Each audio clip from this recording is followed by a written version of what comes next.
Welcome to the Box Jumper Podcast. As always, I'm your host, John Sainamon. Since Christmas is right around the corner, I've been asked by a few people, what do I get for the CrossFitter in my life? What would you get for them? What's a good CrossFit stocking stuffer? What's a showstopper of a gift for the CrossFitter that's got a pretty complete gear bag? Well, of course, I gave some ideas, and I certainly have quite a few ideas of my own, but I also decided that it would make for a decent podcast episode as well. So for this episode, we'll talk about everything from stocking stuffers to big-ticket items that every CrossFitter on your list would love to find under the tree. In 10 seconds, we'll go through the Box Jumper Buyer's Guide for a Merry CrossFit Christmas.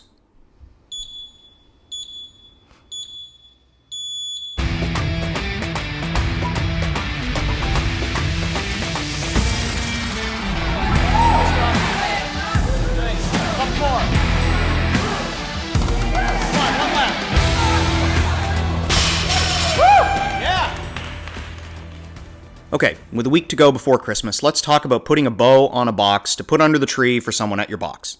This will be the 2018 Box Jumper CrossFitter Christmas wish list. It's not everything I would have on my list, but it's certainly a list of the items that I would put high on my list across 4 CrossFit categories. Let's break them down. First up, the CrossFit Rookie. Somebody who just started.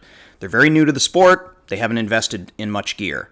They like it, but they're not quite yet ready to tattoo Forging Fitness across their butt cheek. The CrossFit Sophomore is somebody that has a little bit more mileage in the wad. Many AMRAPs and EMOMs later, they're drinking the Kool-Aid and starting to think about what gear might be useful to help promote progress. The CrossFit Firebreather, well, this is kind of what it sounds like. The pro, the person setting the time to beat. They've been doing this a while, likely have a lot of stuff, but there's always something they'd appreciate to receive at Christmas time that they might not already have or they might be looking to upgrade. And then finally, I've added in a category here for the Garage CrossFitter. This potentially overlaps all 3. It isn't necessarily the level of experience so much as the choice of setting. You want to move some of the wad into your garage, you're definitely going to need some gear. So let's get started. Now, I didn't come up with this list entirely on my own. I did a little informal polling from people inside my gym, people at other gyms, people that I talk to in the CrossFit community, and a couple of CrossFit groups on Facebook that I participate in. So I kind of crowdsourced some ideas and tried to organize them into a list that I thought made sense, hence the categories I just went over. Take it with a grain of salt, and think of it as cross-training for your Christmas shopping mind.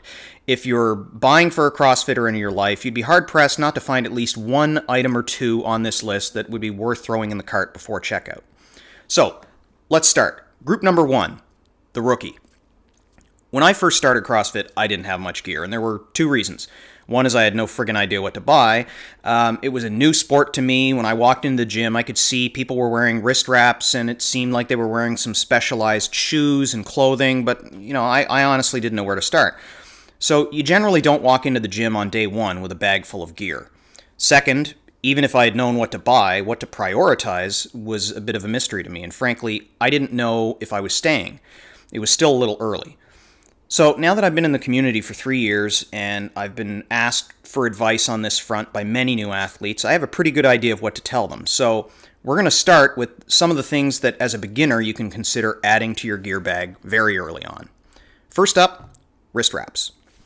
And by the way, these are in no particular order. I'm just organizing according to these earlier mentioned categories. Wrist wraps are pretty simple. You can buy them at just about any serious fitness retailer. They're inexpensive and they're helpful. But you got to know what they do. When used correctly, they provide additional support to the wrist joint when it's going to be under heavy load.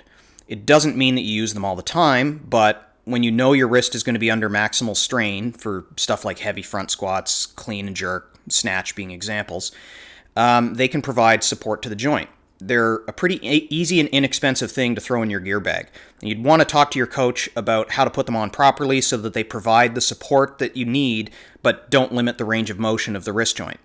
Most of the manufacturers make them in a couple of simple lengths. Usually they're around one width of about 2.5 inches.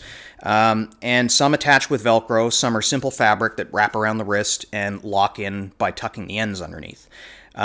Lifters will generally develop a preference over time of one versus the other, but the Velcro ones are very often where people will start because they're quick to put on and take off. Next up, Gymnastics Wraps.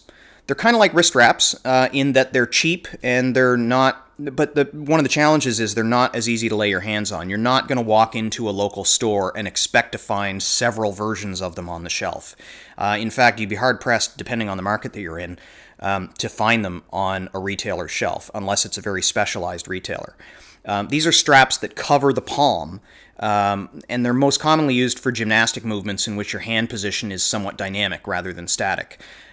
So everything from hanging knee raises to pull-ups, toes to bar, muscle-ups. They're normally made out of either fabric or leather, and they have a wrist cuff that keeps them on while a strip goes across your palm, and you have either 2 or 3 finger holes to hold them from that side of your hand.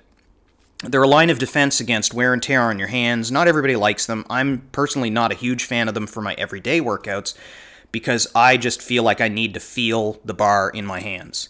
I feel like I have a little bit more control that way, even if it means that I have to manage my calluses a little bit more diligently, and we'll return to that topic shortly. No matter how thin a no matter how thin a gymnastic wrap might be, they're still adding to the circumference that my fingers now have to cover in order to hang onto the bar. But I do have a pair. I'll bring them out if my hands are kind of worn and a workout with high-volume gymnastics comes up, making a little bit more of a risk that I would get a tear. And I'll use them when I do have a tear to protect it from getting worse and to keep a comfort level there, but still allowing me to do some of the work in the workout. You can normally buy these online if you can't find them in a local retail store. Rogue certainly sells them, and several other manufacturers sell them as well. And there's even some custom wrap makers that will build them to specific measurements of your hand if you really want a customized fit. Next up, cross-training shoes. And I refer to them that way because there's several different brands that all have different names. But the essence of what these shoes are, they're a flat bottom, little or no cushion. Reebok Nanos and Nike Metcons were kind of the first in this space to really get serious about CrossFit and gain some real traction with people doing CrossFit as a sport. But now there's quite a few other shoe manufacturers that have entries in this training shoe space. What you really need to know about this style of shoe is that they're not sneakers. They're flat, they're low-heeled, they're fairly hard-soled, though they do flex through the sole like a sneaker would front to back. And they don't really have much of a cushioning system at all, and that's by design. It's not meant for a long, slow run. They're meant as a do-all generalist kind of shoe. Climb a rope? Check. Jump over a box? Check. Do some lifting in the middle of a workout that involves other movements for which a lifting shoe would be a bit of a hindrance? Check. Like a running shoe is specialized for running and a lifting shoe is specialized to lifting, a trainer fills the gap in between. I put this on the rookie list because if there's one shoe purchase that I think a rookie might consider, it's this one. It's not so specialized that it would be useless to them if they decide CrossFit isn't for them. It's a perfectly serviceable shoe for other things. But it's also a workhorse of a shoe that would be beneficial to every workout, and importantly, get the athlete out of a sneaker with cushion and give in the sides that doesn't offer the stiff stability a rookie CrossFitter needs to meet the demands of training, particularly lifting. I'd rather lift in a trainer than a sneaker, hands down. I'd rather lift in a lifter than a trainer, but if I had to pick one to add to my gear bag first, it's a trainer. Speed rope is the next thing. A speed rope ultimately becomes a very personal preference, but you do have to start somewhere, and relying on your gym to have a ton of ropes at the length that you need is fine at first, but it's a piece of equipment that you really should have for yourself and tailored to your specific needs. Generally, you want the rope passing above your head 6 to 8 inches on the jump. Depending on the style of handles, that can change the length of the rope by a few inches in either direction. So a decent guide is 3 feet taller than you are without cheating your real height.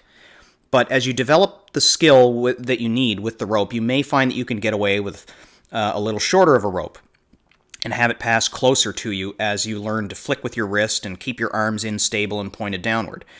So you want your own rope to be able to practice on your own and when you're at the gym, to always be able to use exactly the same rope. You don't want the rope to become a variable in the learning as you're doing double unders.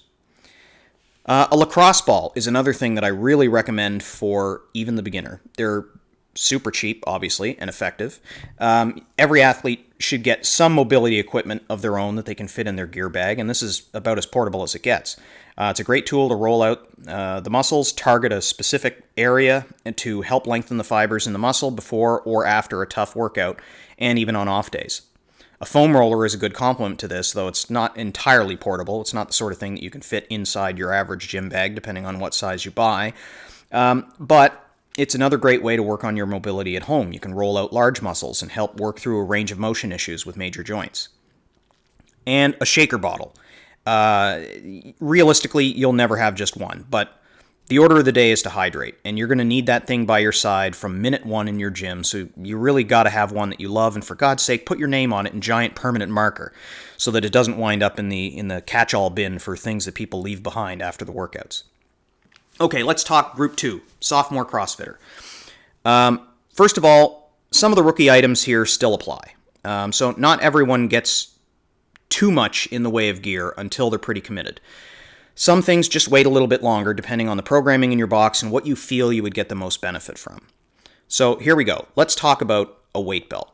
Now, you could argue that a beginner would benefit from this one, but my approach as a coach personally has been to recommend getting some experience before even considering a weight belt. A belt introduced too early can compensate for and potentially hide bad form that can lead to problems as loading increases over time. And you make gains pretty quickly as a beginner weightlifter. And so these are things that mean that you want to wait just a little bit longer. It's a bit like taking aspirin to mask symptoms before something starts to hurt. If you don't feel a lift fully, then how do you learn how to make it the best that it can be? So once you get the mechanics right and you are consistently applying those mechanics properly, then you can start adding intensity with load, speed, and accessories like a weight belt that help promote those heavier lifts. A weight belt gives your abdomen something to press against as you fill your belly with air and tighten your core to create tension on the front side of your body to mirror the structural strength that you have naturally on the back side of your body in the form of your spine. When your spine is straight up and aligned, it's damn strong. That's why people can lift heavy loads above their head comfortably. But the abdomen, with all due respect to the six-packers out there, I'm not part of that club yet, it's still naturally soft. So we fill it with air with our breath, and when we lift, and so that creates pressure through our core to support the load as we lift. It's the shaken up soda can effect.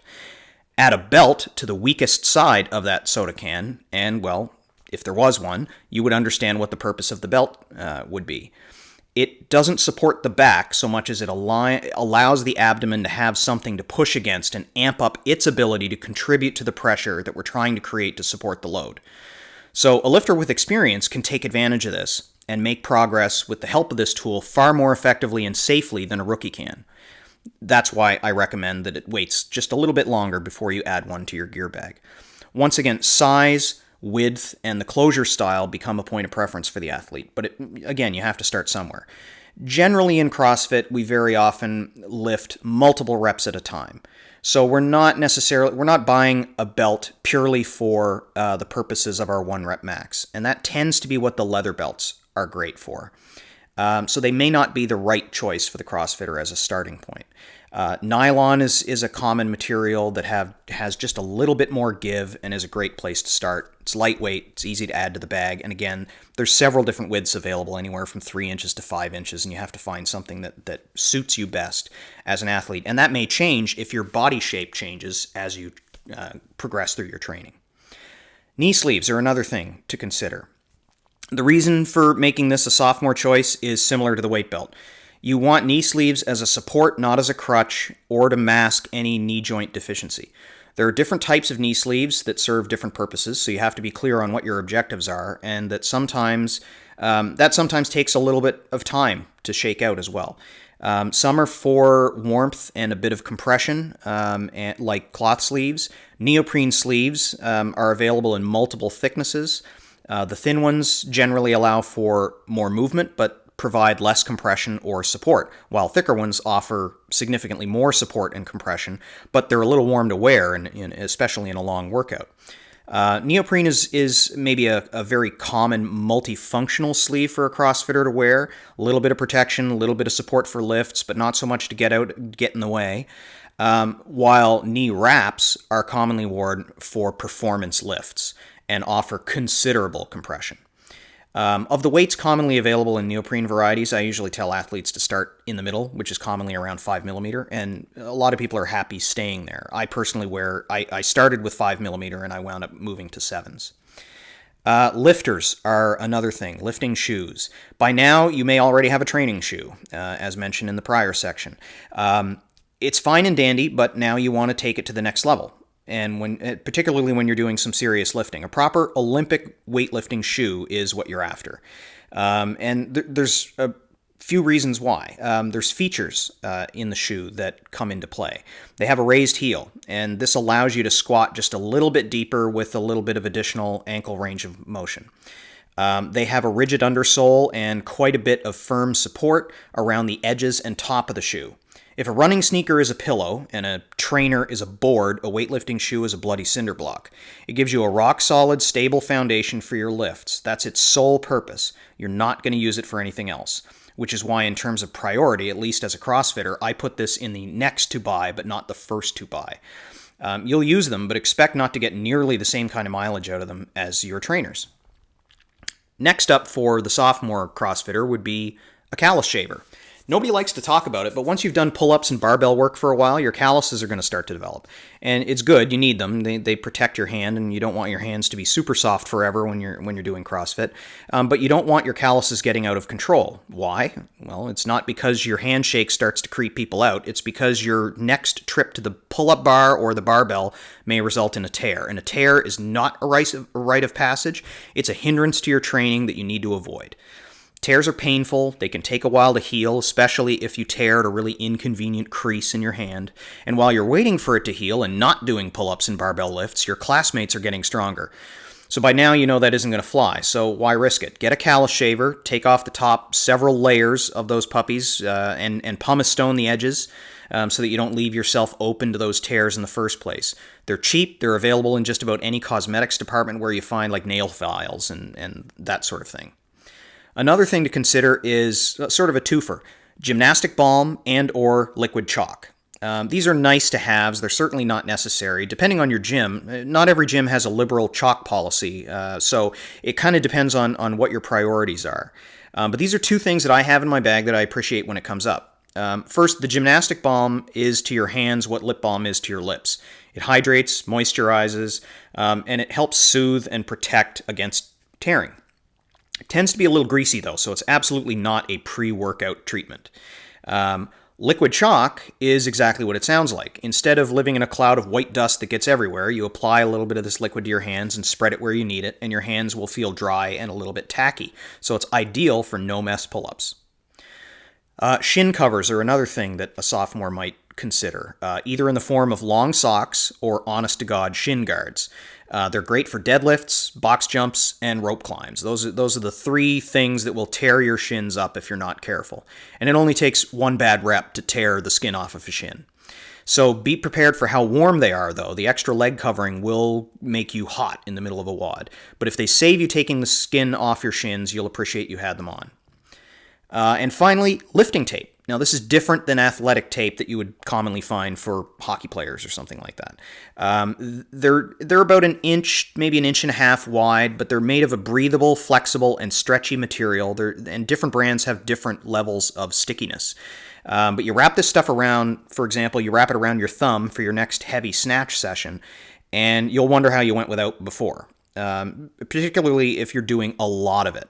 It really does offer some comfort to the inner edge of your thumb for that lift, and you can use it for other lifts as well, but it's on the snatch, you'll really appreciate it. Brands like Genie Tape and Monkey Tape are two of my favorites. Now let's talk about the firebreather. They've been at this a while, and so there's a limited number of things that they may not have in their gear bag yet, but when you start looking at some of the things that an advanced CrossFitter might want to have for themselves, these are sort of my top three that I think of when I think of the fire breathers in the gyms that I've visited. First up, weighted vest. In a word, Murph. If you've been at the CrossFit game for a while, you've probably got most of the gear that you need no matter what comes up in the WOD, but one of the things you might consider to have for yourself is a weighted vest, and there's lots of different options. Some use sandbags, but those tend to be a little bulky, so you do have to be prepared for that additional bulk when you intend to do something like push-ups or a bar muscle-up while wearing the vest. It'll get in the way. The plated options that are commonly available from 511 Tactical and several other manufacturers, Rogue among them, those tend to be quite a bit thinner, but they don't have much flex to them. So if you're looking for your torso to have any kind of flexion while wearing the vest, good luck. But they do offer quite a bit of comfort. You keep them nice and tight. They don't move around a lot, so they're great for just about everything. And they will not get in the way, aside from the strength side of things, when you're trying to do a muscle up in them, for example. Lifting straps are another thing that really experienced people will wind up often using. When you're going for a max lift, particularly a deadlift, and you want to supplement your already ferocious kung fu grip, lifting straps anchor your grip to the bar. I think of these as being pretty advanced as a training aid myself. I don't recommend them for anyone without considerable experience. But the beauty is they're very cheap, they're very inexpensive to find, and lots of performance sports equipment stores that cater to the gym crowd carry them on the shelf and probably have multiple options as well. And finally, a TENS machine. You could absolutely use a TENS machine before becoming a fire breather. I just think of fire breathers as being the ones that benefit from them maybe the most and talk about using them a little bit more often. So what the hell is it? What TENS stands for is transcutaneous electrical nerve stimulation. Basically, at each location on your body, you would use 2 sticky pads per target location and attach it to the skin over, let's say, a muscle, right in your leg or your shoulder, back, arm, etc. And a mild current passes from one pad to the other to elicit a response from the muscle. It can be used as a mild form of massage, for example. It can relieve muscle aches and pains. Generally, the electrical current promotes a small amount of contraction in the muscle, sometimes small enough to feel like a little light buzzing in the muscle. Other times, it'll provide a little bit more of a substantial contraction of the muscle. The patterns that go through the pads are determined by a control unit that the pads are connected to. Physiotherapists use TENS machines quite often with their patients, but there are models of these machines that are available for anyone to buy, and fire breathers may be the ones benefiting from this kind of device maybe a little bit more frequently, simply because they might work out to a level that they would benefit from this type of muscle therapy more often. But really anyone could use a machine like this following a tough week of workouts. So let's talk about our fourth group, the garage CrossFitter. Some actual gear to add to your garage workout environment. So this is the stuff that isn't going in your gear bag. It's stuff that you have in a place, your garage, your basement, workout room, whatever. I generally tell people to start with a moderate or even a heavy kettlebell. And, if you have the ability to go with both, great. A moderate kettlebell is pretty versatile, but you're not going to be working on strength necessarily. Whatever weight you consider moderate is variable to you. But a moderate kettlebell is very versatile. You can use it for a lot of different things, but it's not going to stress on the strength side of things, while a heavy kettlebell certainly will, but it might limit the number of things that you can do with it. And it would be the same thing on the dumbbell front. You could approach dumbbells the same way. A med ball is another thing that I tell people is an easy thing to pick up. They're usually only about anywhere from $50 to $100, depending on what material they're made of and what weight you're going for. All you need is a wall high enough, and you can be doing Karen at home, outside or maybe even inside. But you're not limited to that. I mean, you can certainly do med ball cleans, med ball deadlifts, med ball sit-ups. There's lots of things that you can do with that very versatile piece of equipment. A pull-up bar is another thing that I very often tell people to grab for home.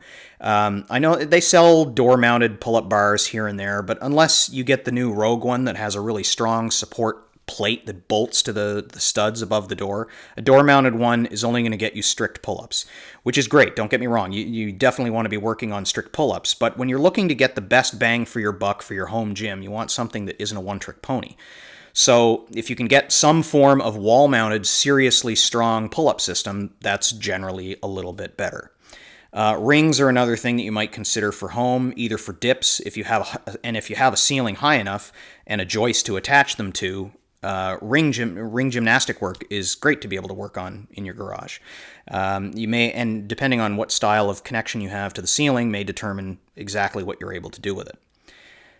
Next up would be barbell and some plates. And you don't necessarily need a lot. When you want to bring some lifting home, you can't go wrong with a barbell and just a handful of plates. Unless you're getting pretty serious, you don't need a lot of weight for this kind of purchase to be useful.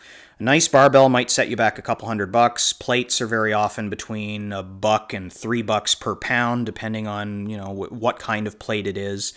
And so you have to be prepared for it to cost a little bit, depending on how much weight you want. But think about what you want the bar for at home. Are you going to be 1 rep maxing at home, or are you going to be perfecting your form, working on your stability, or practicing your barbell cycling? There's tremendous value in prioritizing those last 3.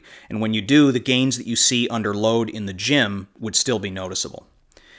And finally, a squat rack or a rig. Fixed or folding, variable depths and heights to meet your space needs. I personally have a 12-foot rig in my garage. I have a 14-foot ceiling in there, so I was able to get away with a nice tall rig. And that gave me the ability to work on a lot of amazing things. I've got pull-up bar built into it. Of course, because of the height, I was able to throw in some rings for dips. I have rings attached to the ceiling as well.